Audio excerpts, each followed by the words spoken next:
हाँ हूँ बंगाली, अब क्या करूँ, अब तो हूँ, अब कोई इसको चेंज थोड़ी कर सकता है कि मैं बंगाली हूँ। ऐसा बांग्ला तो मुझे बिल्कुल भी नहीं आती, बस वो अलिफ बे पे ते यहाँ के जो होते हैं तो ये पता था कि वहाँ बांग्ला में बोलते हैं शरो, शरिया, ऋषि और डिगी।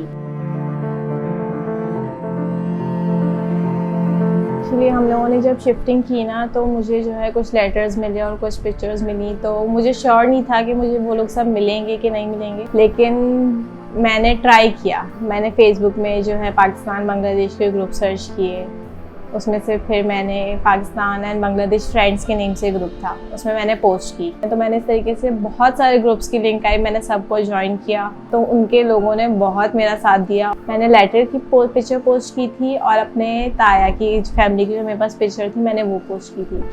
तो उस पर फिर उन्होंने मेरे को 2-3 जो है आईडी, मैंने जो लेटर दिया था उस पर अब्दुल कलाम आज़ाद के नाम से थी, उन्होंने वहाँ की जो है वो आईडी सर्च करके मुझे दी कि ये आपको जानती हैं। तो लेकिन मैं उनको बाय फेस नहीं जानती, तो मैंने उनसे यही कहा कि मैं इनको नहीं जानती। फिर उन्होंने जो है मुझे नेक्स्ट डे मैसेज करके बोला कि हम लोग जो है इस लोकेशन पे गए थे, इस लोकेशन पे जो है ये अब्दुल कलाम आज़ाद जो है इनके बेटे से हमारी बात हुई है और वो जो है आपको पहचानता है, और उनको हमने इस तरीके से आपने जो जो इन्फॉर्मेशन डाली थी अपने ताया की, अपने फुप्पो की, अपने दादा दादी की, तो वो इन पिक्चर्स को जानता है। हम लोग की लैंग्वेज तो सेम नहीं थी, उनको भी इंग्लिश आती थी, मुझे भी इंग्लिश आती थी, बिल्कुल परफेक्ट तो उनको भी इंग्लिश नहीं आती थी, लेकिन मैंने उनसे वेरिफिकेशन के लिए उनकी मदर का नाम पूछा, उनके फादर का नाम पूछा। मैंने उनको एक बात बोली कि जो है आपके फादर और मेरे फादर साथ में दुबई में काम करते थे। मुझे कंफर्म नहीं था कि दुबई में साथ काम करते थे, लेकिन उन्होंने फिर मुझे इस बात की कंफर्मेशन दी कि नहीं, दुबई में काम नहीं करते थे, दोनों साथ सऊदीया में काम करते थे। फिर वो मैंने अम्मी से पूछा तो मैंने बोला हाँ दुबई में नहीं होते थे, वो लोग सऊदीया में होते थे। तो उस तरीके से मुझे पूरी कंफर्मेशन हो गई।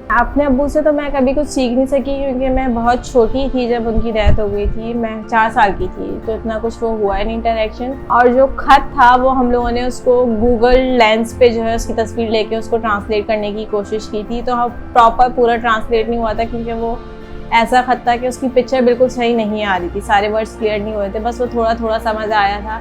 उसमें यही कुछ लिखा हुआ था कि आप आओ वहाँ पे, अम्मी आपको याद करिए। हम लोग बिल्कुल जाना चाहते हैं, लेकिन we are not financially that much stable. हाँ, ख्वाहिश बिल्कुल है कि जिस तरीके से अभी वहाँ की न्यूज़ में जो है वहाँ का एरिया दिखाया गया है, वहाँ का जो हमारा घर है वो दिखाया गया है, तो ऑफ कोर्स और ख्वाहिश होती है कि हाँ हमारा भी कुछ है जो हम देखना चाहें और करना चाहें। फैमिली का ताल्लुक नौखाली और फेनी जो है ये दोनों 7 डिस्ट्रिक्ट्स हैं, तो आधे लोग उधर रहते हैं नौखाली में, आधे लोग फेनी में रहते हैं। एजुकेशन आपको बहुत सारी चीज़ें सिखा देती है, अपने लिए स्टैंड लेना किसी भी चीज़ के लिए, तो ये सब बहुत चीज़ें इजी हो गई थी जब आहिस्ता आहिस्ता हम लोग एजुकेट हुए, तो हमें सब चीज़ों का पता चला। बचपन में नहीं पता था, बचपन में जो बड़े बोलते थे वही सुन लेते थे। जब लोगों को मैं बताती हूँ कि मैं बांग्लादेशी हूँ तो वो पूछते हैं सच में तू बंगाली है, तो मेरे को कभी इसमें कोई वो फील नहीं हुआ कि मैं नहीं बताऊँ कि नहीं हाँ हूँ बंगाली, अब क्या करूँ, अब तो हूँ, अब कोई इसको चेंज थोड़ी कर सकता है कि मैं बंगाली हूँ। यूनिवर्सिटी में भी बहुत हुआ कि कभी किसी ने, खैर मजाक में बोल देते हैं बंगालन, वो कलर देख के कुछ करके, तो मैंने कभी इस बात को बिल्कुल भी बुरा नहीं लिया कि भाई मैं हूँ तो हूँ।